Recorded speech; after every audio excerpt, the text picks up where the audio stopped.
بسم اللہ الرحمن الرحیم۔ السلام علیکم۔ چاندنی رات کا پچھلا پہر تھا۔ مدینے کی گلیوں میں ہر طرف نور برس رہا تھا اور پوری آبادی رحمتوں کی گود میں محو خواب تھی۔ آسمانوں کے دریچے کھل گئے تھے۔ فضائے بسیط میں فرشتوں کے پروں کی آواز دم بدم تیز ہوتی جا رہی تھی۔ عالم بالا کا یہ کارواں شاید مدینے کی زمین کا تقدس چومنے آ رہا تھا۔ اچانک اس خاموش سناٹے میں بہت دور ایک آواز گونجی۔ فضاؤں کا سکوت ٹوٹ گیا۔ شبستان وجود کے سارے تار بکھر گئے اور ایمان کی تپش چنگاریوں کی طرح بال بال سے پھوٹنے لگی۔ میخانہ عشق کا دروازہ کھلا، کوثر کی شراب چھلکی اور جذبہ اخلاص کی والہانہ سرمستیوں میں سارا عالم ڈوب گیا۔ یہ غلامان اسلام کے آقا حضرت بلال رضی اللہ تعالی عنہ کی آواز تھی، جس نے ہر گھر میں ایک ہنگامہ شوق برپا کر دیا تھا۔ اب مدینے کی ساری آبادی جاگ اٹھی تھی۔ سرور کونین صلی اللہ علیہ وآلہ وسلم کا منادی ایک شکستہ گھر کے سامنے آواز دے رہا تھا، گلشن اسلام کی شادابی کے لیے خون کی ضرورت ہے۔ آج نماز فجر کے بعد مجاہدین کا لشکر ایک عظیم مہم پر روانہ ہو رہا ہے۔ مدینے کی ارجمند مائیں اپنے نوجوان شہزادوں کا نذرانہ لے کر فوراً بارگاہ رسالت میں حاضر ہو جائیں۔ کلمہ حق کی برتری کے لیے تڑپتی ہوئی لاشوں کو خوشنودی حق کی بشارت مبارک ہو۔ مبارک ہو خون کا آخری قطرہ جو ٹپکتے ہی اسلام کی بنیاد میں جذب ہو جائے۔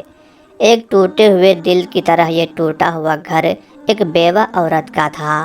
6 سال کے یتیم بچے کو گود میں لیے ہوئے وہ سو رہی تھی۔ حضرت بلال رضی اللہ تعالی عنہ کی آواز سن کر چونک پڑی۔ دروازے پر کھڑی ہو کر غور سے سنا۔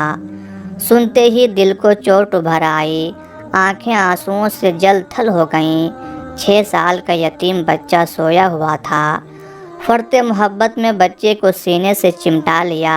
سسکیوں کی آواز سن کر بچے نے آنکھیں کھول دیں۔ ماں کو روتا ہوا دیکھ کر بےتاب ہو گیا۔ گلے میں باہیں ڈال کر معصوم اداؤں کے ساتھ دریافت کیا، ماں کیوں رو رہی ہو؟ کہاں تکلیف ہے تمہیں؟ ایک ناسمجھ بچے کو کیا معلوم کہ حسرتوں کی چوٹ کتنی دردناک ہوتی ہے۔ کہاں چوٹ ہے یہ نہیں بتایا جا سکتا، لیکن اس کی کسک سے سارا جسم ٹوٹنے لگتا ہے۔ پھر ایک بیوہ عورت کا دل تو اتنا نازک ہوتا ہے کہ ذرا سی ٹھیس سے چور چور ہو جاتا ہے۔ بچے کے اس سوال پر ماں کا دل اور بھر آیا۔ غم کی چوٹ سے یک بیک جذبات کا دھارا پھوٹ پڑا۔ گرم گرم آنسوؤں سے آنچل کا کونا بھیگ گیا۔ بچہ بھی ماں کی حالت دیکھ کر رونے لگا۔ ماں نے بچے کے آنسو پوچھتے ہوئے کہا، میرے لال مت رو، یتیموں کا رونا عرش کا دل ہلا دیتا ہے۔ تمہارے گریہ الم سے غم کی چوٹ اور تازہ ہو جائے گی۔ چپ ہو جا، مت رو میرے لال۔ مگر بچہ روتا رہا۔ وہ بضد تھا کہ ماں کیوں رو رہی ہے۔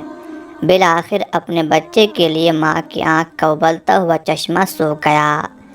ماں نے بچے کو تسلی دیتے ہوئے کہا، بیٹا، ابھی حضرت بلال رضی اللہ تعالی عنہ، وہ جنہیں ہم دہکتی ہوئی آگ کا نکھرا ہوا سونا کہتے ہیں، یہ اعلان کرتے ہوئے گزرے ہیں کہ اسلام کا پرچم دشمنوں کی زد پر ہے۔ آج نماز فجر کے بعد مجاہدین کا ایک لشکر میدان جنگ کی طرف روانہ ہو رہا ہے۔ آقائے کونین نے اپنے جانباز وفاداروں کو آواز دی ہے کہ آج غیرت حق کا سمندر ہلکورے لے رہا ہے۔ رحمتوں کے تاجدار آج ایک ایک قطرہ خون پر جنتوں کی بہار لٹا دیں گے۔ ایک لمحے میں آج قسمتوں کی ساری شکن مٹ جائے گی۔ کتنی خوش نصیب ہوں گی وہ مادران ملت جو سپیدہ سحر کی روشنی میں اپنے نوجوان صاحبزادوں کا نذرانہ لیے ہوئے حضور رسالت مآب میں حاضر ہوں گی۔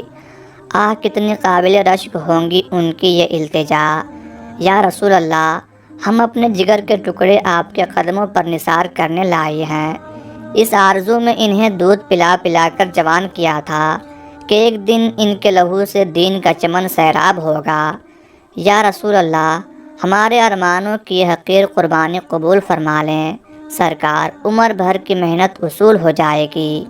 یہ کہتے کہتے ماں کی آنکھیں ڈبڈبا آئیں، آواز بھر گئی۔ بچہ ماں کو روتا دیکھ کر مچل گیا۔ ماں نے کہا، بیٹا ضد نہ کرو، دل کی چوٹ تم ابھی نہیں سمجھ سکتے، میں اپنے نصیب کو رو رہی ہوں۔ کاش آج میری گود میں بھی کوئی نوجوان بیٹا ہوتا تو میں اپنا نذرانہ شوق لیے رحمت عالم صلی اللہ علیہ وآلہ وسلم کی بارگاہ میں حاضر ہوتی۔ افسوس کہ آج آخرت کے سب سے بڑے اعزاز سے محروم ہو گئی۔ یہ کہتے کہتے پھر دل کا درد جاگ اٹھا، پھر غم کی تپش بڑھ گئی، اور پھر آنکھوں کے چشمے سے آنسو ابلنے لگے۔ بچے نے ماں کو چپ کراتے ہوئے کہا، اس میں رونے کی کیا بات ہے ماں؟ تمہاری گود خالی تو نہیں ہے؟ رحمت عالم صلی اللہ علیہ وآلہ وسلم کے حضور میں سب اپنے جوان بیٹوں کو لے کر جائیں گی اور تم مجھے کو لے کر چلنا۔ ماں نے چمکارتے ہوئے جواب دیا، بیٹا میدان کارزار میں بچوں کو نہیں لے جاتے، وہاں تو شمشیر کی نوک سے دشمن کی صفیں الٹنے کے لیے جوانوں کے کس بل کی ضرورت پڑتی ہے، وہاں سروں پر چمکتی ہوئی تلواروں کی بجلیاں گرتی ہیں، وہاں نیزوں کی انی سے کفر کے جگر میں شگاف ڈالا جاتا ہے۔ میرے لال، وہ قتل و خون کی سرزمین ہے، تم وہاں جا کر کیا کرو گے؟ بچے نے ضد کرتے ہوئے کہا کہ اپنی کمسنی کے باعث ہم میدان کارزار میں جانے کے قابل نہیں ہیں، لیکن بارگاہ رسالت صلی اللہ علیہ وآلہ وسلم میں حاضری کے لیے تو عمر کی کوئی قید نہیں ہے۔ ہماری قربانی سرور کائنات صلی اللہ علیہ وآلہ وسلم نے قبول فرما لی تو زہ نصیب، اور اگر بچہ سمجھ کر واپس کر دیا تو کم از کم اس کا تو غم نہیں رہے گا کہ اسلام کے لیے جان کی نظر پیش کرنے سے ہم محروم رہ گئے۔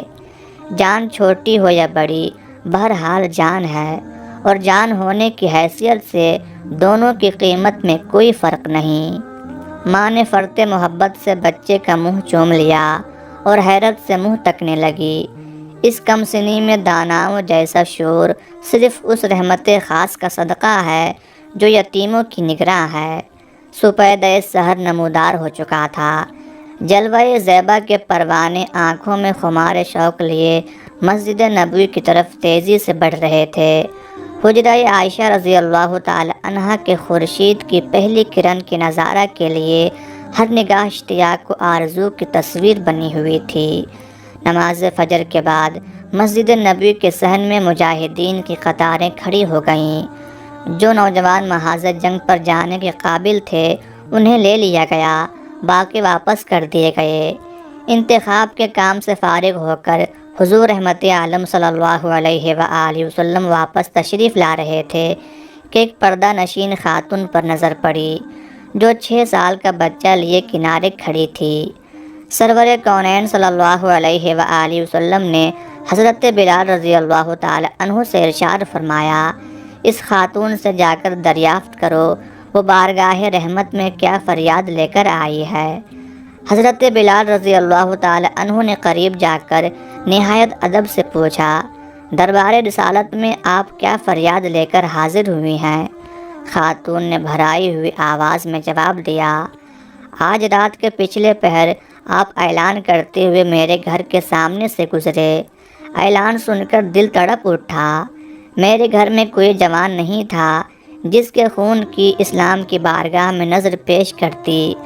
6 سال کا یہ یتیم بچہ ہے، یہی کل متاع زندگی ہے جسے سرور کونین صلی اللہ علیہ وآلہ وسلم کے قدموں پر نثار کرنے لائی ہوں۔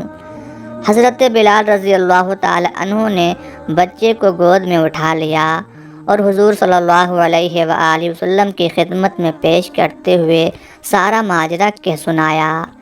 آپ نے بچے کو آغوش رحمت میں جگہ دی، سر پر ہاتھ پھیرا، پیار کیا اور نہایت شفقت کے ساتھ ارشاد فرمایا، میرے شہزادے تم ابھی کمسن ہو، محاذ جنگ پر جوانوں کی ضرورت پڑتی ہے، ابھی تم اپنی ماں کی آغوش میں پلو بڑھو اور گلشن اسلام کی بہار بنو۔ جب تمہارے بازو میں کس بل پیدا ہو جائے گا تو میدان جنگ خود تمہیں آواز دے گا۔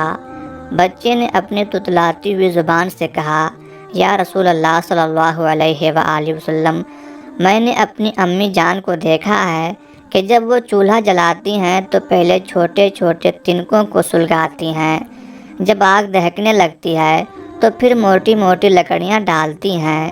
یا رسول اللہ صلی اللہ علیہ وآلہ وسلم، میں جنگ کرنے کے قابل تو نہیں ہوں، لیکن کیا میدان کارزار گرم کرنے کے لیے مجھ سے تنکوں کا بھی کام نہیں لیا جا سکتا؟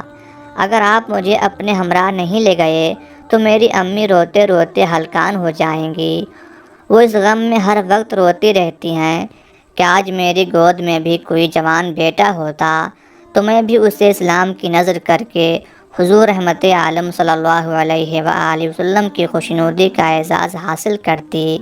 جن معصوم اداؤں کے ساتھ بچے نے اپنی زبان میں دل کے حوصلے کا اظہار کیا، سارے مجمع پر رقت طاری ہو گئی۔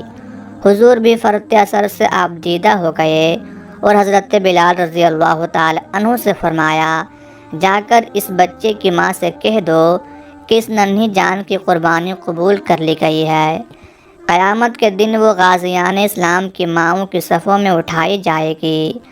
آج اللہ کی ایک مقدس امانت سمجھ کر وہ بچے کی پرورش کا فرض انجام دے اور اللہ کے یہاں بال بال کا اجر محفوظ رہے گا۔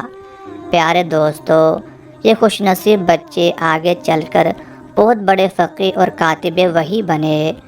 دنیا جنہیں حضرت زید بن ثابت رضی اللہ تعالی عنہ کے نام سے جانتی ہے۔